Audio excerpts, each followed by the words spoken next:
Welcome back, ladies and gentlemen. Now let's move to our plenary session for the day one. In this session, you can listen to 3 thematic speeches delivered by eminent scientists as well as they are the leading roles in the field. So let me to first invite the first plenary session by Professor Anthony Charles. Professor Anthony Charles is a professor at St. Mary's University in Canada, and he focuses his work on fisheries, oceans and coasts, especially small-scale fisheries and coastal communities.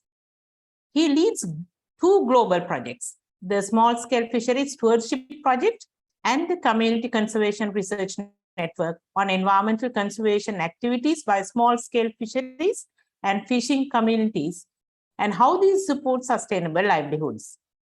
His work looks as well at how small-scale fisheries can adapt to climate change, how protected areas can work for people, and how poverty and food insecurity can be reduced in coastal communities. For many years, he has served as an advisor to indigenous community and small-scale fishery organizations. With this introduction, I cordially invite Professor Anthony Charles to deliver the thematic speech on sustainable use of resources. Thank you. Over to you, sir.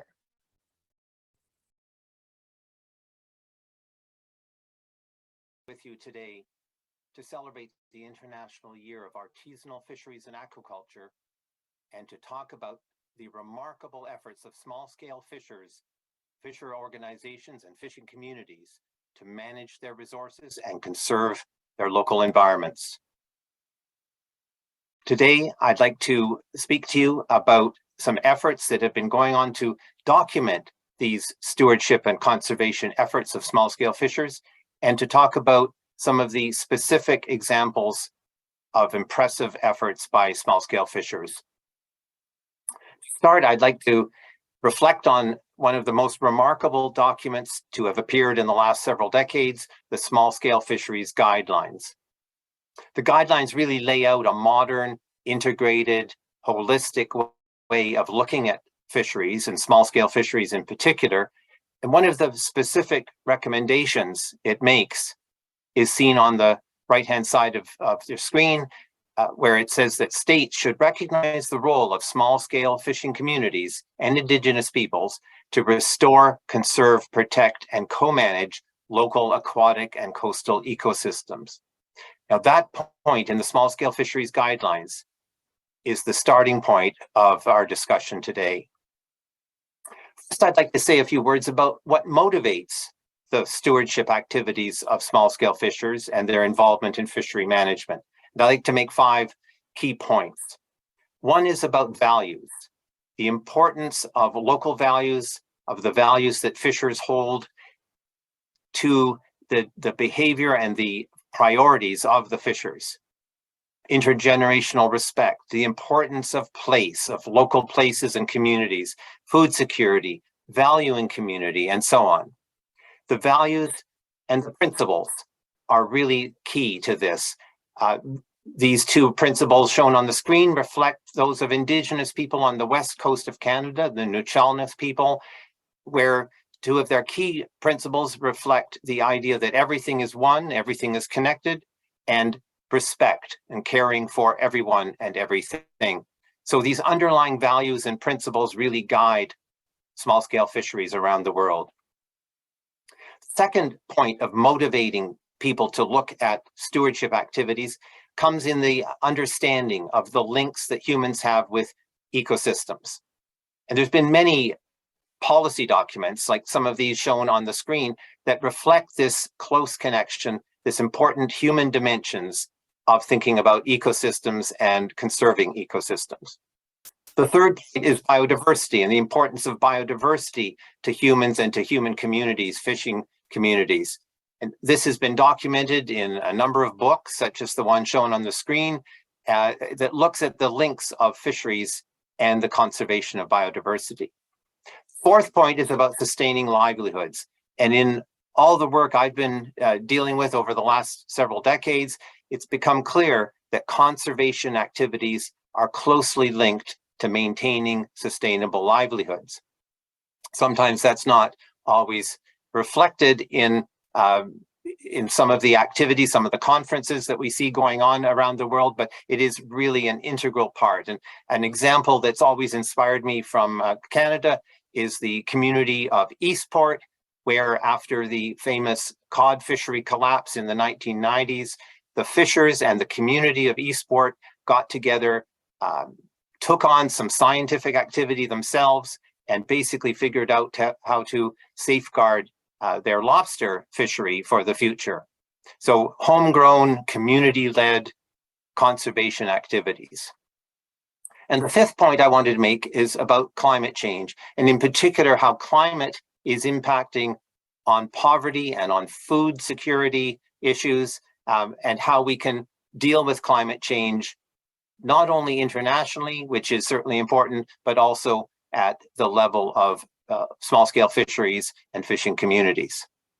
So several motivations for the kind of actions that we see being taken by small-scale fishers for fishery management and stewardship. I'd like to talk to you today about examples that come from particular cases that have been documented by two projects, one called the Community Conservation Research Network, that's shown here. The website is given there where you can find the book on the right, a full-length documentary that's documenting communities and conservation linked to livelihoods, and showing many of the examples that are on the map at the bottom. So the Community Conservation Research Network and also the SSF Stewardship Project that's been supported by FAO, the Food and Agriculture Organization, along with St. Mary's University, where I'm located, and basically documenting the active involvement of small-scale fishers in conservation and stewardship activity, really trying to build the understanding that we need, and in particular of how governments and others can support that stewardship activity. And we've produced an online resource that documents those activities, working in conjunction with some of the global fisher organizations, the WFF and WFFP, as well as the ICSF and the IPC working group. So you can see the website highlighted there. We're going to give you some examples from that compilation. First off, what do we mean by small-scale fishery stewardship? What is involved in that activity? We've basically highlighted 7 ingredients, 7 possibilities. One is actual physical activity that might be, for example, replanting, restoring mangrove areas in the tropics, safeguarding local habitats everywhere in the world, and basically physically trying to make the environment better. The second is managing fisheries, and that's a very key area that we've been finding, of course, when you look at small-scale fisheries. Certainly the involvement and the participation in management is a key aspect. The third is managing the use of aquatic areas. And so we see a lot of top-down conservation of protected areas around the world, but what we also can find, if we look for it, is local efforts, the efforts of small-scale fishers to manage aquatic areas themselves. The fourth is what we've referred to as broader scale engagement and collaboration, where small-scale fishers, perhaps local fishing communities or fisher organizations in certain regions, get together with perhaps other organizations or governments at a bigger scale of operation in engaging and collaborating on that sort of conservation and stewardship. So those are 4 direct aspects of stewardship. 3 supporting activities that we consider as core to the stewardship as well: building knowledge and capacity, monitoring the environment and monitoring resource uses, and finally, the package of communications, education, and outreach. So all of these 7 together are key elements of stewardship activity by small-scale fishers. Let me just First of all, I'll just comment on one of these, the managing fisheries aspect, which is certainly a prominent one, and this is where the resource management aspect comes in. The idea of co-management, of sharing management activities between government and the fishers, government and the fisher organization or the fishing community. So co-management can involve the community participating, and it can involve the fishers participating in the management or some combination of those. There's a whole range of different co-management activities that small-scale fishers are involved in. We've documented some of these, Melina Pooley and myself, in an article we call Dissecting Co-Management, that looks at the different management activities in fisheries and what fishers are currently involved in and would like to be involved in among those activities. Now, if we look more broadly at small-scale fishery stewardship and stewardship generally by local communities around the world, we have a whole range of examples, dozens and dozens of examples that have been compiled by the Community Conservation Research Network and by the SSF Stewardship Project. And these range around the world. Some indeed are inland and some are coastal, and we have a wide range. Some are fishery related, and some are not so much fishery related, but are still showing what local communities can do, local resource users can do in terms of conservation and stewardship. And I'll come back to these examples in a moment. But first, let me just give you an idea of some of the results that we've had from looking at the examples of stewardship that have been submitted by small-scale fisher organizations and communities around the world. And we are so appreciative of the efforts that these organizations and communities have put into providing their experiences with stewardship. And we've tried to, in return, highlight these efforts with websites that each one can refer to show their story internationally. So we asked the small-scale fishers that responded to our survey what was motivating the stewardship activity in their local communities or organizations. And not surprisingly, the sustainability of fisheries was the prominent one. These are, after all, cases of small-scale fisheries, and certainly fisheries is top of mind, but livelihood sustainability was a close second on that, and really, I think, shows that close link between the sustainability of the natural resource and the sustainability of the livelihoods. In terms of those 7 kinds of stewardship that I was speaking of earlier, we were very interested to find that looking across the different cases that were submitted, most of the examples of stewardship involved multiple types of stewardship. The knowledge and capacity building aspect and the managing fisheries type of stewardship were the most frequently responded to, but the managing use of aquatic areas, the engagement and collaboration, the communications and education were also close seconds. Physical activity and monitoring are also very well utilized as types of stewardship. And so the message here is that small-scale fishers taking care of their local environments are not just doing one thing. There are multiple types of stewardship, multiple activities taking place in these communities in a very impressive way.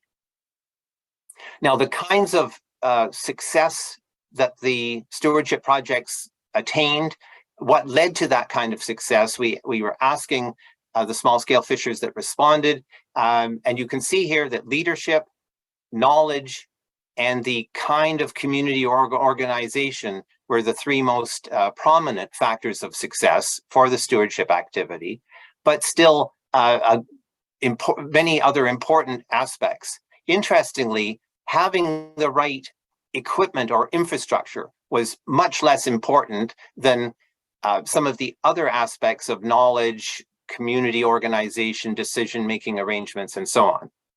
and leadership certainly as the number one there. I wanted to give you a few responses that we received from the fisher organizations, the fishing communities around the world that I find really inspiring, that reflect how they see their lessons learned from their stewardship activity, how they see the messages that they would want the world to know about. So you can see here that there are quite a variety, from the practicalities of building capacity and networking among the members and the strong community organizations, through to the fundamental aspects that the sea as a source of livelihood must be maintained and preserved so that it is sustainable for future generations. So wonderful words of wisdom that come from the fisher organizations, the fishing communities. Finally, I'd just like to show you a few examples and photos of some of the communities, some of the locations that responded to the survey. This is just a small sampling. Indigenous peoples from Hawaii were sharing their experiences with stewardship. From Lake Albert and Lake Victoria in Uganda, in Africa, Guayaquil in Ecuador, on the Pacific coast of Ecuador, Comoros, the example of stewardship activity there. In Bolivia, inland fisheries in Bolivia, again, stewardship everywhere around the world. In Indonesia, with octopus conservation, major initiative there, and in South Africa. And I just want to say a word about this South Africa case, because it's an example of stewardship that's not necessarily a physical activity or a fishery management activity, but really an activity about fighting for rights, for fisher rights and human rights, as you can see in the man's shirt on the left there. So we see stewardship and conservation in a broad sense, that sometimes the way to ensure stewardship is by ensuring the right to access the fishery. So it's a combination there of different aspects. So to wrap up, I'd like to invite you all to have a look at the SSF Stewardship website, where it is still possible for fisher organizations and small-scale fishing communities to provide their experiences. This site is available in multiple languages, and it will be remaining as a resource for people to use into the future, and really a documentation of the success stories and the challenges as well of small-scale fisher organizations and fishing communities in engaging in that stewardship activity. There's also a webinar that can be viewed there, and all those websites for each example submitted can be seen there as well. So I'd like to finish off by thanking the Food and Agriculture Organization of the UN for its support of the SSF Stewardship Project, and thank St. Mary's University for its hosting of the Community Conservation Research Network. I have a passion for local communities and for small-scale fisheries in terms of what they are accomplishing around the world. And these initiatives that I'm describing today are trying to highlight, to support, to document those efforts. So thank you very much. And thanks to the conference organizers for the invitation to present here. Thank you so much, Professor Charles.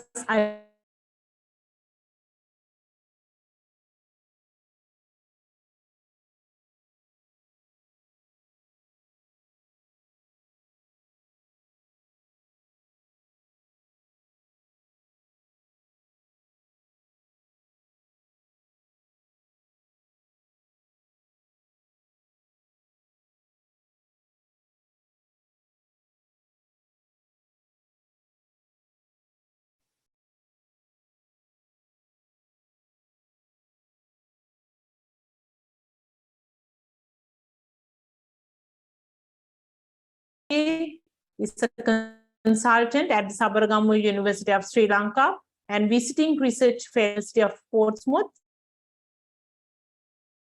and works independent international wise use of natural resources with over 30 years of experience in environmental economics research and management. In addition to working with the universities of California, State, Leeds, and Portsmouth, he has conducted work for European Union, Food and Agriculture Organization, World Bank, Asian Development Bank, and CBD, UNDP, World Fish, DFID, and UN Habitat programs. In addition, he has undertaken projects for the private sector as well. He worked internationally and his knowledge extends across various natural resources, including forests, water, wetlands, coast fisheries, tree crops, and tourism. He regularly publishes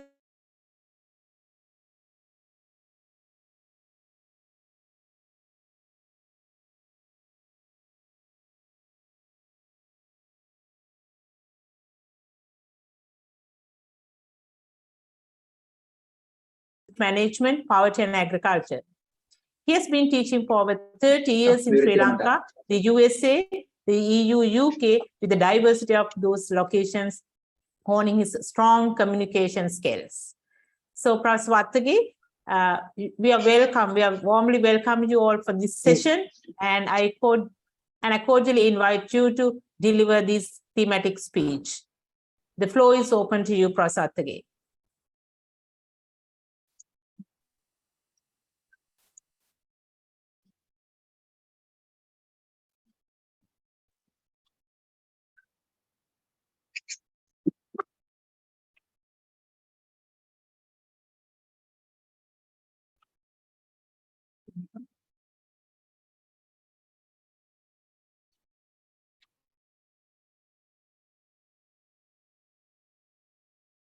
So now you can start.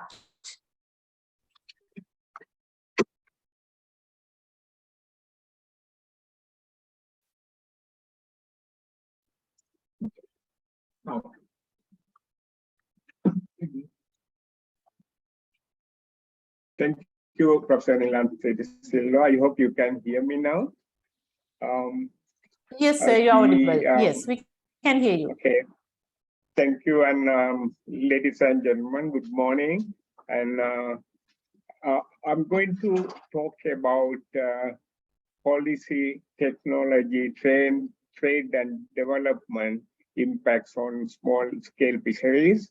As you all know, these four aspects are really governing not only fisheries, any other activities. So looking at them and see how their impact on smallholder fisheries are really important, because we can correct that and we can put back into the correct position. And this is the outline I'm going to talk today. Brief introduction of the topic, and then go into uncertain future, basically in SSF to relate to the PTTD, actually, policy, technology use, trade and development. This is a really wide topic, and it is difficult to summarize activities within 20 minutes, but I'm trying to explain how these four aspects influence in the uncertain future in SSF at the moment, and then look at fishery and livelihood, the problem and way forward. And as a better method, I'm going to explain how ecosystem-based fisheries management can help improve in these four areas. And that is the basic outline of my presentation. Actually, if you are looking at entire Asian region, as we all know, produce a large amount of fish production, in inland as well as ocean fisheries. And you can see in this map, giving entire Asia, looking at China being the giant, catching both captive fisheries and inland fisheries, goes to millions of tons actually. That is a major portion of the fish production in Asia. But I'm going to concentrate mainly on the South Asia and the Southeast Asia. There are large number of countries involved in looking at the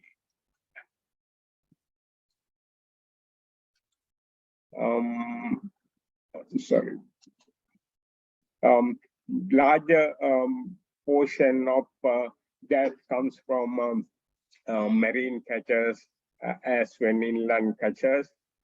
If you look at Southeast Asia and if you look at Southeast Asia and South Asia, the catches are go most actually compared to the other regions of Asia, like East Asia, also having large. But when you combine Southeast Asia and South Asia, it is covering a major portion of it. And marine catches are the main thing, which is part of this smallholder fishing. Actually, we need to look at how this quantity, very large quantities, production going to influence on the sustainability of smallholder fisheries. This is actually looking at marine and inland catches, and marine landed value also there you can see, but catches are the important thing that we should control if we want to get back this to the normal situation. This data provided by the FAO 2016 fish stat. And so this gives you some idea how this Southeast Asia and South Asia together contributing to major catch of fisheries in the region. And if you want to look at this more, and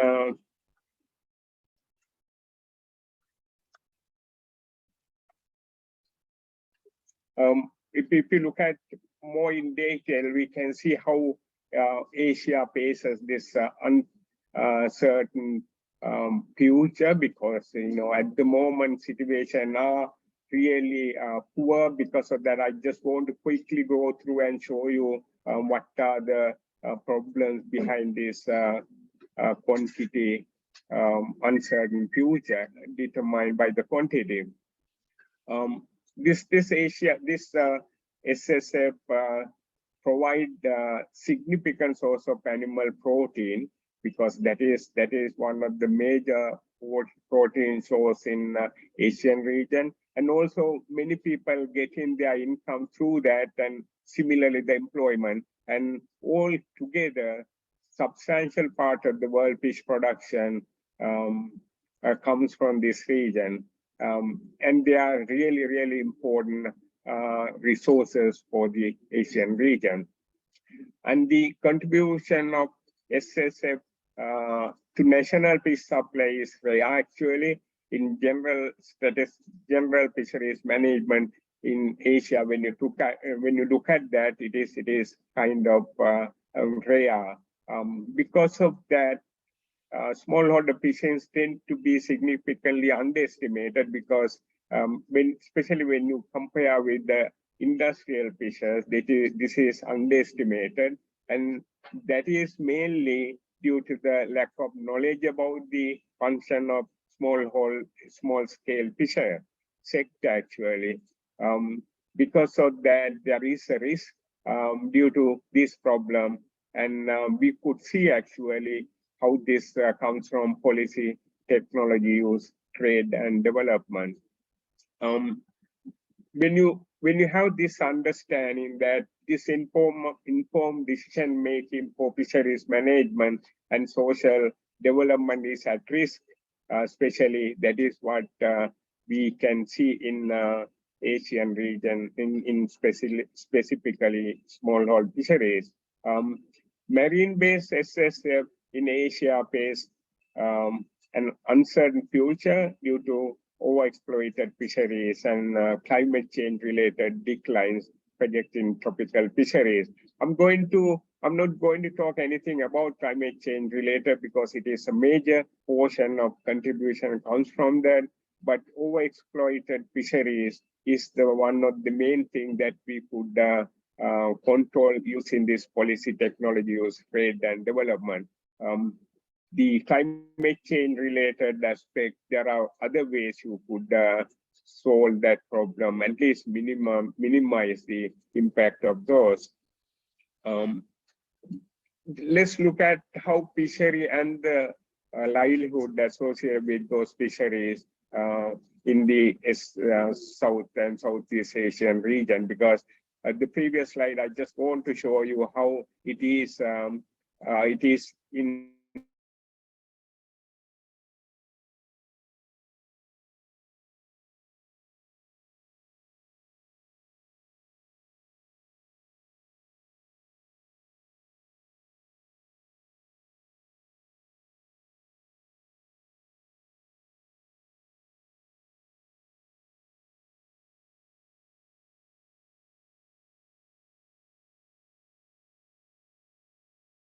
So you are muted.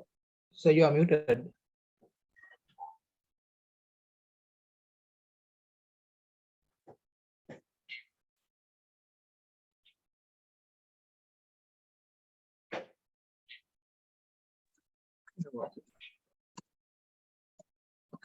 Okay. I'm sorry about it. Hello, I hope you can hear me now. Yes, we can hear you, sir, but not the slides.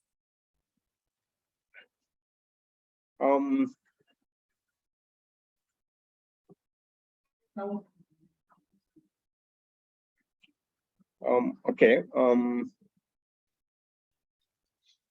Fishery and the livelihood in South and Southeast Asia, we're talking, and I'm sorry about the disturbance. And as you see, millions of people working So directly. excuse me, we cannot see the slides, but we can hear you well.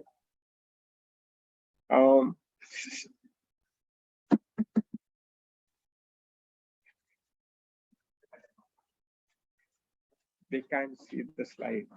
Sorry. Yeah. Wait.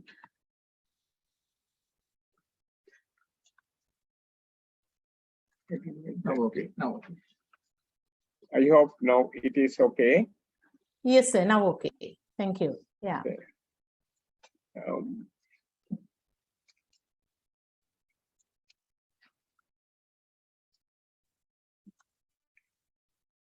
So we stopped in the previous slide, I think. Okay.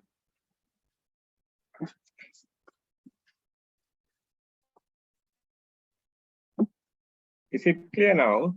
Yes, sir. Carry on. Yes, it's clear, sir. Carry on. Yes. Next slide. Okay. Yes, yes. Okay. Millions of people are working directly and also in allied activities such as fish catching, processing, marketing, boat building, etc.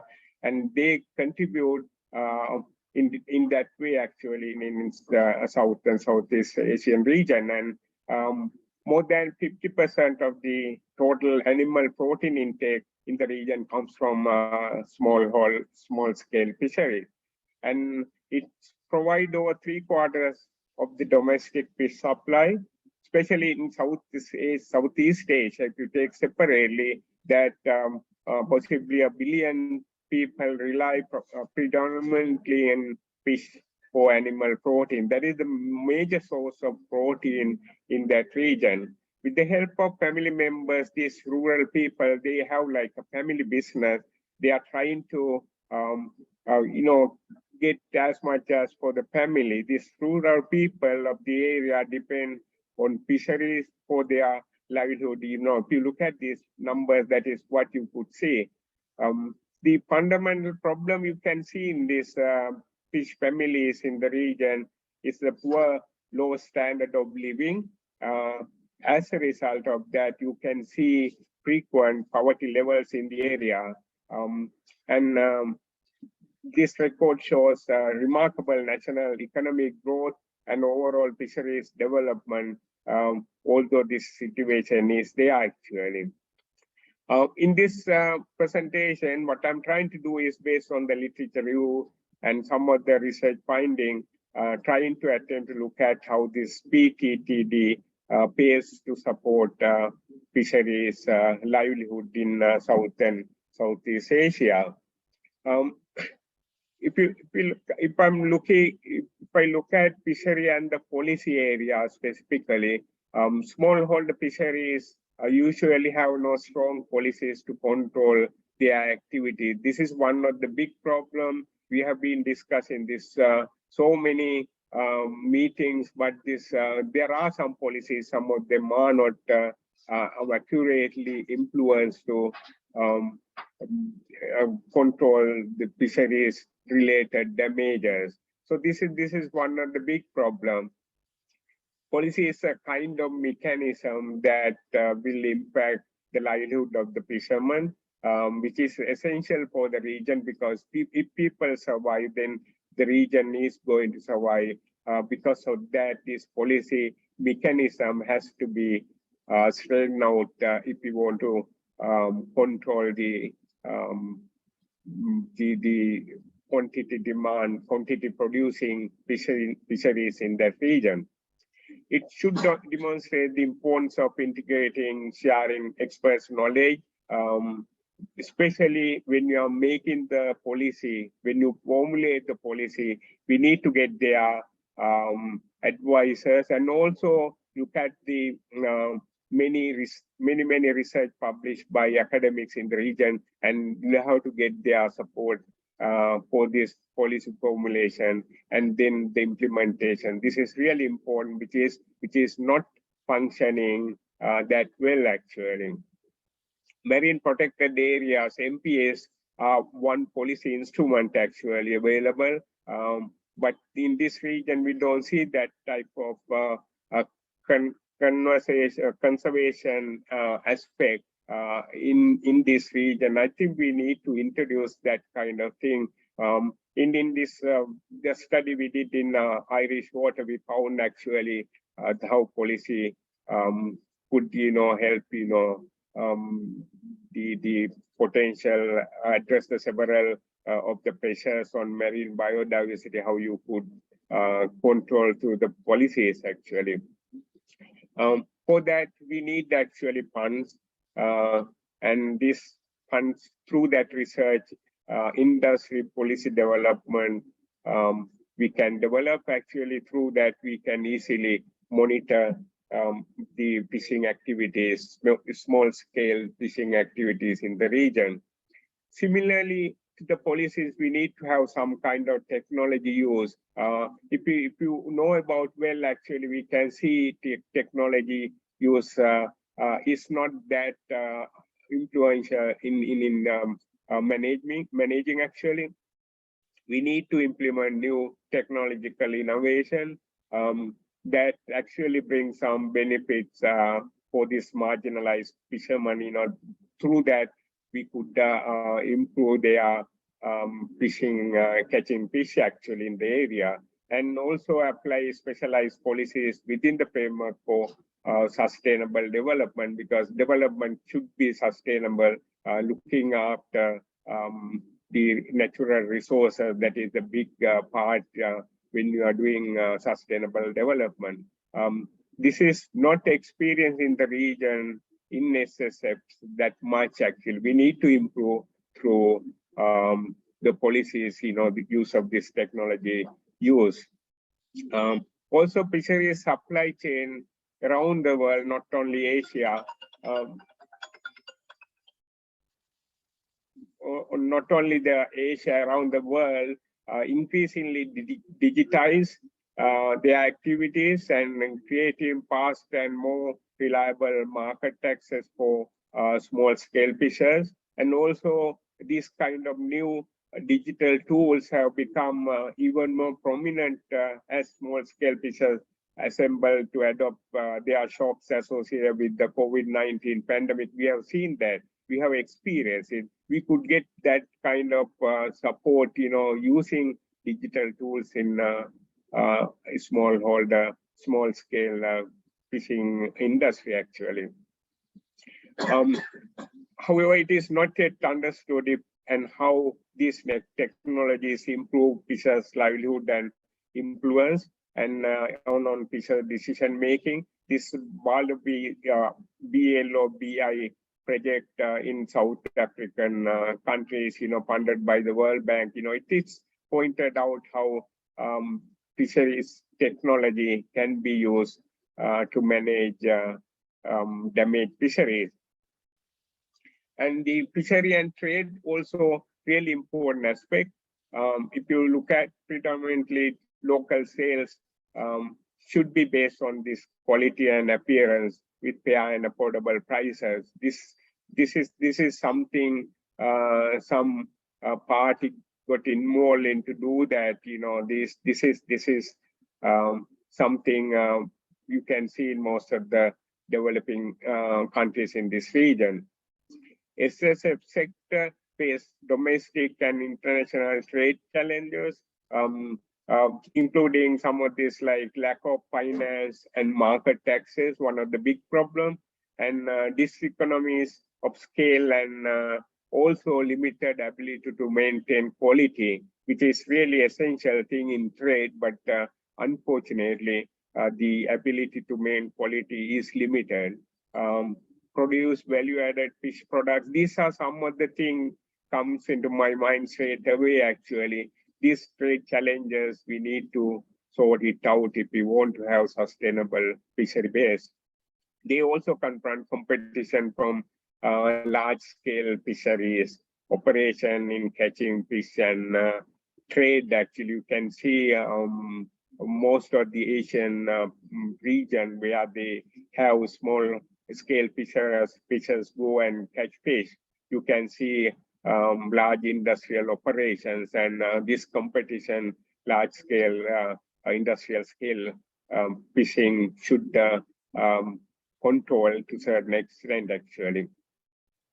For small scale fisheries to thrive and strengthen the national economy, government need to provide financial assistance. Obviously, there are no other ways unless some international organization support. So, need to give that incentives to small scale fishers.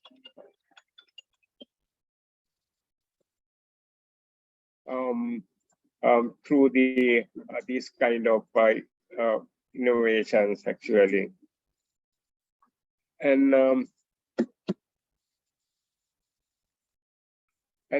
the final section is fishery and development, because fishery development is the key thing considering previous three aspects, and we have to think about, as I mentioned earlier, sustainable development of fisheries sector, what I meant here, and it has a new framework integrating all the stakeholders in the industry and work with them actually aiming for the objectives of eradicating poverty. That should be the main ultimate aim actually. At the bottom level of fishermen in the hierarchy, we can bring them up if we can do that type of support.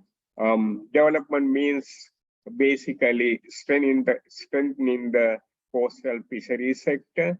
For that, you can offer one of the most promising options to spur economic growth and recovery of fisheries, because economic growth and the recovery of fisheries, especially on this area where the fishing is key actually, that makes significant impact. There are several ways in which such strengthening could be delivered actually. First thing is provision of essential new infrastructure or upgrading the existing infrastructure if they can't support. That is one way you can do that. And also diversification of fisheries activities for value addition is also a really important thing.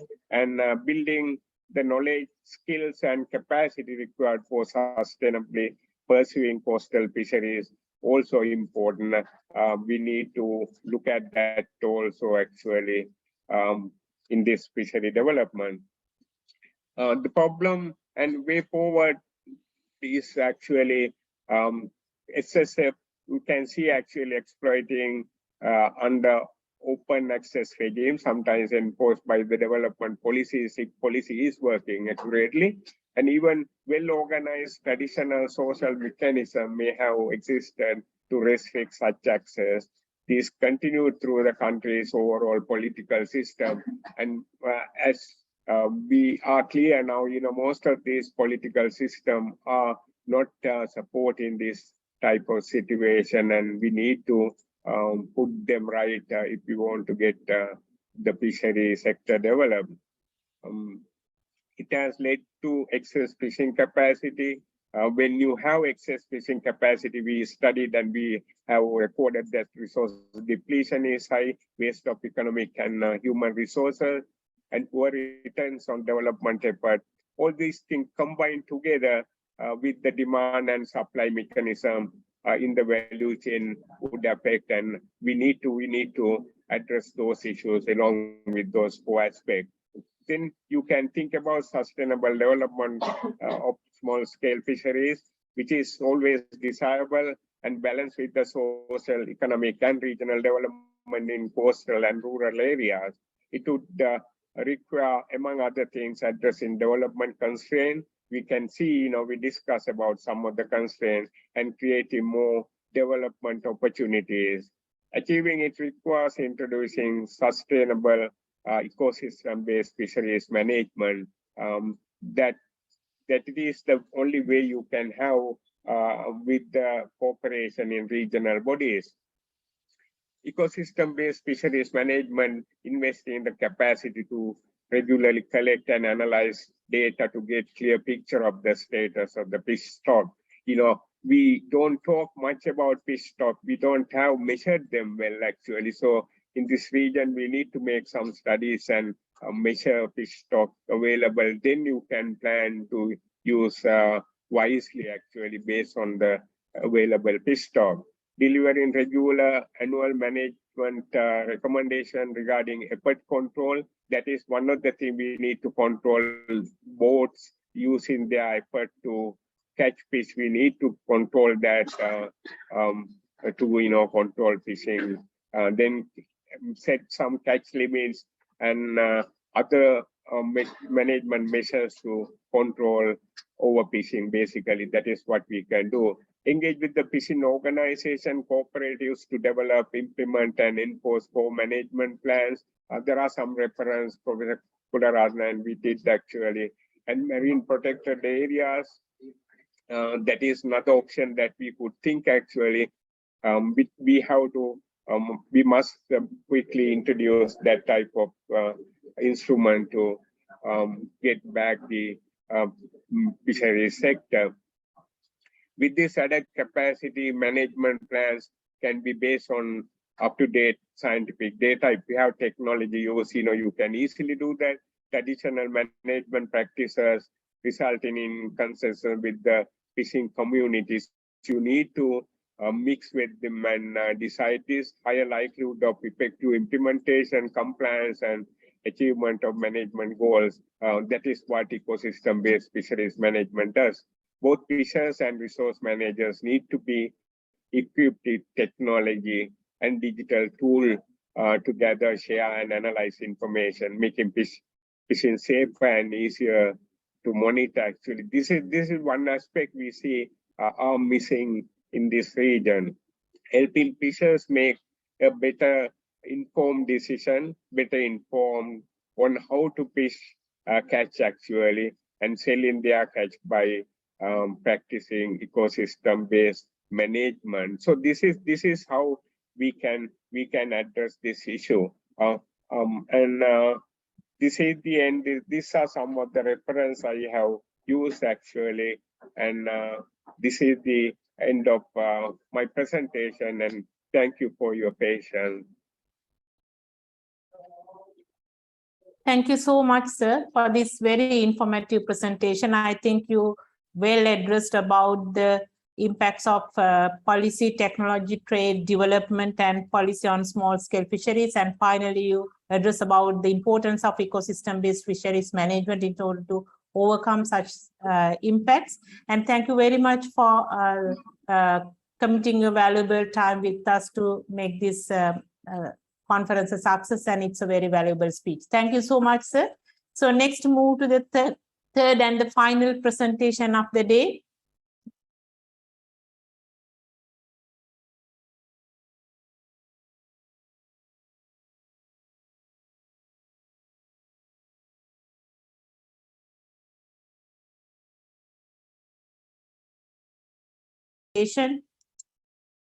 Let me introduce Professor Nicole. Professor Nicole France is a development economics with 18 years of experience in intergovernmental organizations. She holds a master in international cooperation and project design from University of La Sapienza, Rome, and a master in economic and cultural cooperation and human rights in the Mediterranean region. From 2003 to 2008, she was a consultant for the Food and Agriculture Organization of the United Nations, and the International Fund for Agricultural Development. In 2009-10, she was Fishery Planning Analysis at the Organization for Economic Cooperation and Development in Paris, focusing on fisheries certification. Since 2011, she works for the FAO, Food and Agriculture Organization, Fisheries Division, where she coordinates the implementation of the voluntary guidelines for securing sustainable small-scale fisheries .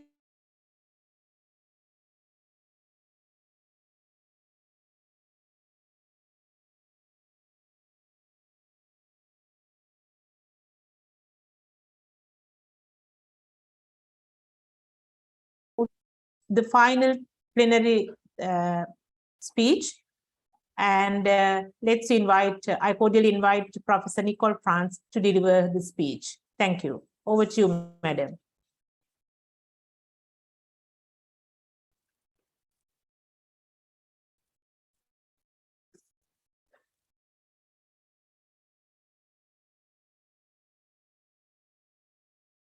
Dear participants, colleagues, and organizers, my name is Nicole Franz, and I lead the Equitable Livelihoods team in the Fisheries and Aquaculture Division of the Food and Agriculture Organization of the United Nations. First of all, I want to thank the Sri Lanka Forum for Small-Scale Fisheries for inviting me and for organizing a conference under the theme Fishing for Life, in partnership with Sri Lanka Association for Fisheries and Aquatic Resources and the Ocean University of Sri Lanka. The COVID-19 pandemic situation makes this a challenging time, and the current situation in Sri Lanka is making it even more challenging. Therefore, thank you again for bringing us together despite all of this as a contribution to the International Year of Artisanal Fisheries and Aquaculture 2022. I will speak to you a bit about the implementation of the voluntary guidelines for securing sustainable small-scale fisheries in the context of food security and poverty eradication, or SSF guidelines in short. For those who haven't seen them yet, these are the guidelines I'm talking about.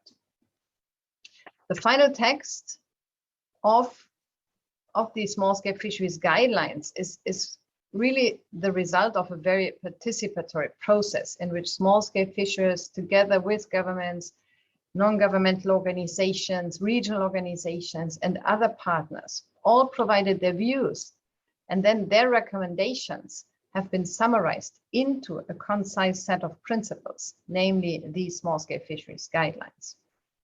And the final text of these guidelines was then endorsed by the FAO Committee on Fisheries in 2014, confirming a strong commitment from both government and civil society to bring about positive change in small-scale fisheries.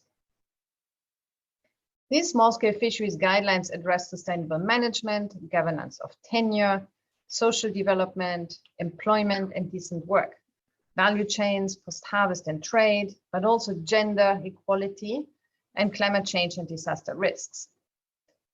They call for policy coherence, institutional coordination and collaboration. They emphasize the importance of information research and communication. And they also value capacity development. Most importantly, these small-scale fisheries guidelines are grounded in a human rights-based approach. Since their endorsement in 2014, many have embraced the challenge to move from words to action. And this can take very different forms. At the global level, for example, small-scale fisheries is increasingly considered in policy processes and global commitments. There is a Sustainable Development Target 14.b, for example, that calls to provide access for small-scale artisanal fishers to marine resources and markets. At the regional level, many regional fisheries organizations have firmly embedded the small-scale fisheries guidelines in their strategies. And in some cases, they have even dedicated working groups on small-scale fisheries.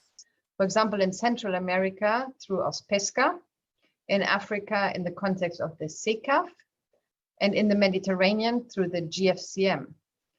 The GFCM is a General Fisheries Commission for the Mediterranean. And the GFCM has even championed the adoption of the first regional plan of action for small-scale fisheries.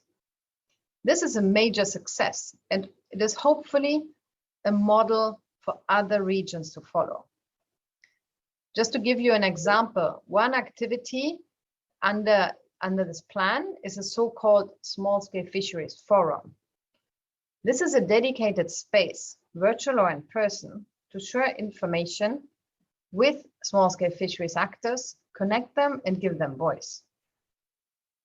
In fact, a balanced and equitable partnership approach and cross-sectoral collaboration is fundamental for the implementation of the small-scale fisheries guidelines. And there are clearly different roles for different partners. And the implementation of the small-scale fisheries guidelines needs to follow a dual strategy of top-down and bottom-up. Governments have a key responsibility to make implementation happen at the national and local level, and to incorporate the small-scale fisheries guidelines principles in relevant policies and strategies, not only for fisheries, but for overall socio-economic development. Political engagement at a high level, together with investments in capacity and participatory decision-making processes, are required in order to realize the new vision for small-scale fisheries. Fishers and fish workers, on the other hand, through their organizations, are the main drivers of change and play a major role in the bottom-up processes. The small-scale fisheries guidelines need to empower collective action to ensure that small-scale fisheries are mainstreamed into relevant policies, strategies, and actions at the local, at the national, and at the regional level, and importantly, to ensure the implementation of these policies, strategies, and actions. Other players, in particular academia and research, but also regional organizations, NGOs, and others, should be at that interface of this dual strategy, with a function to connect, to supplement, and to document, and to strengthen all of these above-mentioned efforts. And in a way, this is what we see happening now in some countries in Africa, which have embraced the small-scale fisheries guidelines. And in fact, at the national and at the local level is where we need action most. Tanzania and Namibia both approved national plans of action to implement the small-scale fisheries guidelines. And the result of the participatory development process of these plans is, for example, that there's now a Tanzanian Women Fish Worker Association that did not exist before. We're also very happy to see that Madagascar and Malawi are in the process of developing similar national plans of action for small-scale fisheries. And again, we hope that countries in other regions will follow these examples. There are many, many more activities in relation to the implementation of the small-scale fisheries guidelines, and invite all of you to sign up to our newsletter for more information or to visit our website, as the time here does not allow to do justice to all of these great initiatives that are often led by our partners. For now, I wish you a successful conference that brings to light the important contribution made by small-scale fisheries to nutrition, to employment, to poverty alleviation and well-being of the people in the region, and to also chart constructive ways to address the most challenging issues the sector is facing. Thank you very much. Thank you very much, Professor Nicole. I think it's within a very short time period, you gave a brief introduction, but it's very clearly you disseminate the information what you want on small-scale fisheries guidelines. Thank you so much. And ladies and gentlemen, this is the end of the plenary session. And let's move to our scientific sessions. And from 11:30 to 1:45 p.m., we have 3 parallel sessions on 2 thematic areas. That's on theme sustainable use of resources, 1 scientific session, and there are 2 scientific sessions on impact of policy, technology, trade, and development of small-scale fisheries. Now, I think you have been given these new links for these 2 parallel sessions. So I would like to invite you all to join those scientific parallel sessions, and we will meet again after these scientific sessions. That's 1:30 to 1:30 p.m. to 2 p.m. We have a lunch break, and we will meet again after the scientific sessions at 2 p.m. to listen to the Voice of the People CSO session. Thank you so much. Yes, all the links are in the web, so you can move to your respective session. There are 3 parallel sessions. I think you can leave, and I will wind up this session now.